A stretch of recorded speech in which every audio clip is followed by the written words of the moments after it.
Hi everyone, welcome back to Coffee, Books, and Rain. I've got my cup of coffee. We just finished up with a nice thunderstorm outside. So we did have rain. I think we've got some later this week coming as well. And we've always got books. And so, with that being said, we're going to dive into The Whitechapel Widow by Emily Organ. And this is an Emma Langley Victorian Mystery number 1. And if you've been on this channel any amount of time, you may probably recognize that I really enjoy mysteries, thrillers, those sorts of things, crime, sleuthing. I find them very fun, and I really like exploring how each author crafts their various mystery to solve. And so this one, we had a little bit of an overlap in London and Jack the Ripper era. And so that was one of the reasons I kind of picked it up, because I kind of wanted to know, was the author going to make the killer Jack the Ripper, or was it going to just kind of be a parallel story to what was happening? So I was very curious. So let's dive into the summary. London hunts the Ripper. A widow hunts her husband's killer.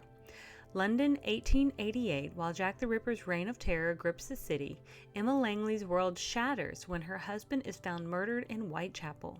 But grief is quickly overshadowed by a startling William Langley was... See, okay, the way that's phrased is not great. But the grief is quickly overshadowed by learning that William Langley was not the man she thought she knew, because the way the sentence is phrased is not great. It's not good.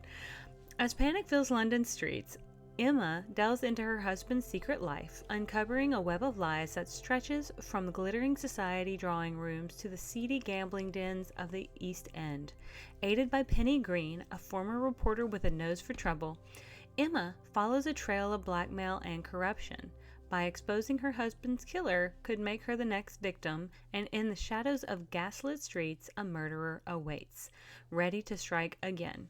From the best-selling author of The Penny Green comes a spellbinding new Victorian mystery series including Emma Langley. So, it sounds as though, and I didn't dive into it too far, that this author, Emily Organ, maybe had a series based on Penny Green, a former reporter who used to dive into mysteries and help solve various mysteries. And in the past, Emma Langley was one of the people that the reporter helped solve a case for. I think it was her brother's murder or death. So these two women have a bit of a history. However, previously, Penny Green was like the main character. We've now switched it, and Emma Langley is now the main character.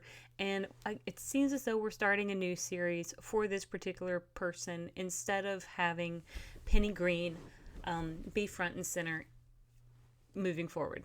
So I do not think you need to read any of the Penny Green books to understand what's going on in this one. I personally will probably go back and see if I can find which Penny Green book was the one we met Emma Langley in the future. It's on my TBR list, but I just need to figure out which one it is. I don't know how many there are as well, but it does seem this author is pretty prolific with mystery kind of sleuthing books. Let's dive into my thoughts. So I thought it was very interesting. Of course, this is 1888, and it seems as though people get married very quickly in this world. And it's kind of surprising because Emma and her husband, William, are setting out on a train ride to Suffolk. And so they get on the train to head north, and this is kind of the opening of the book. But just a few minutes before the train takes off, William hops off. He's like, I'm going to go grab a newspaper. I'll be right back. Well, he does not come back by the time the train is set to leave. It was only 3 minutes, and she's real worried. She's like, oh, you're not going to make it. He's like, no, it's right there. I'll be right back. I'm just going to go grab a newspaper. I'll be right back. Well, he doesn't. And so the train leaves the station, and not Penny, but Emma is a little distraught because now, once they get to the next station, she turns around and gets on another train to turn back to London because she's got to find her husband. She's got to figure out where he went. He must be so distraught. He must be so upset that he missed his train. And of course, she's very distraught. We come to find out that they've really only known each other for like a total of 4 months, if that. It's really been an incredibly short period of time that they apparently wined and dined and wooed. Like, she got wooed and they got married. She had a little bit of an inheritance that came to her, and so this is where things start to kind of go wrong because Emma gets back to London and realizes pretty quickly there's no trace of her husband. And so she starts asking around. She, like, he was supposed to be right here. Does anybody know where he went? Did anybody see him? And they're like, well, he sounds like every other guy that I've seen. But she soon figures out that he had been in a pub, like, drinking beers for several hours throughout the day. A pub that she didn't know that he frequented either. And so she gets a little information from that, and ultimately, within about a day or so, she goes to the police to report her husband missing because at first, she's not quite sure. She needs to let a little bit of time pass to see if, like, he shows up again, but he doesn't. And it leaves a lot more questions than, I guess you could say, answers, because the more she dives into it, the more she's realizing that some of his stuff was missing from their items on the train. So the things that she would consider he would need, like, let's just say like an overnight bag, it's got all his toiletries and some things like that, that was missing from her stuff. So she actually starts to figure out that maybe he had planned this. Maybe he had planned to abandon her at the train station. Well, then his body's found, and it's found in an area of Whitechapel where I guess Jack the Ripper has been known to be, let's just say, ripping. I know that's a terrible, terrible term for it, but I think that's probably, I guess it's appropriate when used with Jack the Ripper. I don't know. Anyway, it sounds terrible. She finds somebody, or the police, approach her in the little house that she's staying because she's found a place to kind of stay for a period of time to figure out what's going on. And the police come and they tell her, we think we found your husband. And she goes, and I don't think this is a spoiler because, the title of the book is The Whitechapel Widow. So we learn pretty quickly, based on the title, that Emma's probably not going to be a married woman for very long. So, I don't know if you were thinking someone else was this Whitechapel widow, but Whitechapel area made her a widow, it seems. And so the police don't seem, in her opinion, to be doing enough to figure out what happened. And the more she dives into it, the more she realizes that her husband was not the person that she thought he was. It seems as though some people knew him as Bill. Seems as though some people may have known that he was either a gambler or in debt or things of that nature. He had connections with what you may consider the more seedy side of London. There does seem to be one lady that he, I think her name was Lavinia. She seems to have been a love interest of his, but he couldn't marry her because she was not a reputable woman, so to speak. So maybe she was like one of his loves, but definitely couldn't be the one he married because he needed to marry up in life. Just the general arrogance of me having to say that, it just sounds horrible. I don't like it. But William, we soon find out, was kind of a douchebag.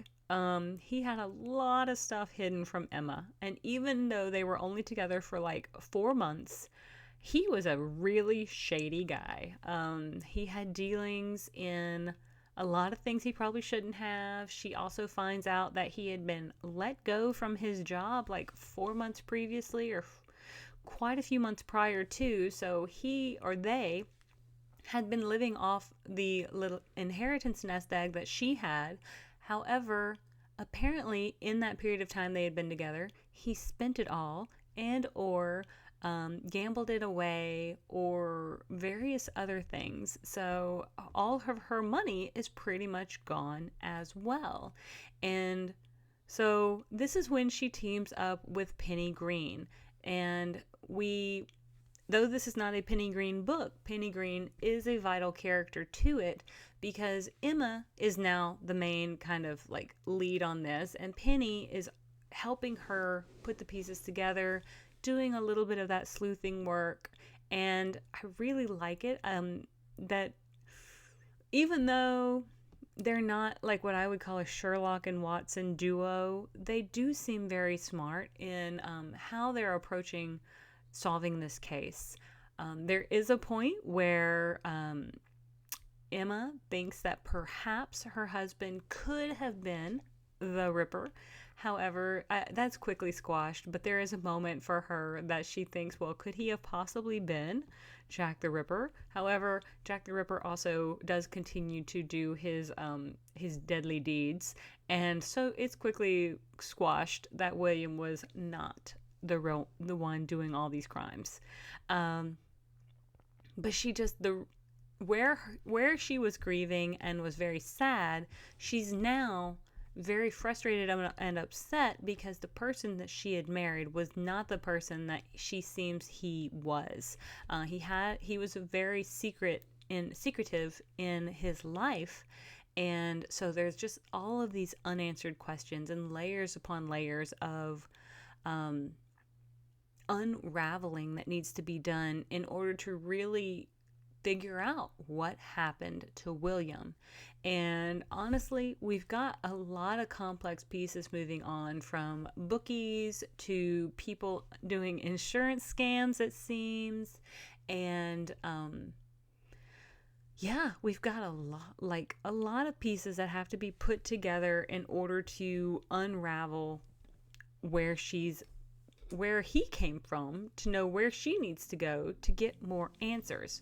I like that it's kind of like one of those historical fantasy fiction. It's not fantasy because there's no magic in it, but historical fictions, because you could see something like this kind of happening, and I do like kind of theming it around like that Jack the Ripper era where crime was already happening, was very mysterious. People were, being ended left and right. And I don't know if that's really the correct way to say it, but I think, the several references to Jack the Ripper and the funeral of one of them, I think Mary Kelly, those were mentioned. And I like getting those hints of true historic facts of things that did happen woven into a fictional tale, woven into this fictional story. I don't want to spoil the ending of how everything goes down and plays out, but I will say I think the author did a great job with weaving this narrative to keep me on the edge of my seats and wondering what happened.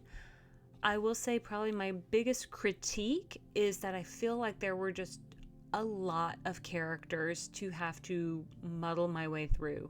I felt like every other page we were meeting somebody else that I started to figure out, okay, is this an important person? Is this not an important person? Why are we meeting this person? Because they would just kind of pop up, and I'm just like, are they relevant to my story or are they not? So that's probably my biggest critique, is there felt like a lot of additional characters that maybe I didn't really need, because it did muddy the waters a little bit for me with trying to figure out what was going on and what was happening and who I should keep my eye on with regards to who may be the one who done it. So I'm going to leave it there, and I'm going to let you guys figure out if this is something you want to read or not.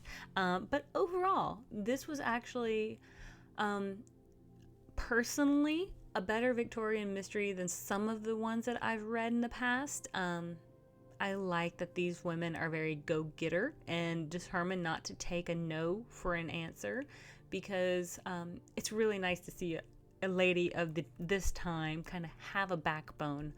I know she's not pleased by the way things turned out with regards to her husband and his ultimate end, but if he had lived, then he would have been a douchebag anyway. And he was already super secretive and spent all their money. So, not saying he deserved it. I'm just saying comeuppance will happen. But with all of that being said, I do want to thank you guys for tuning in. If you have not liked and subscribed already, then I certainly hope you will. And I want to thank you for joining me on this journey. I will see you guys on the next page. Have a great one. Bye.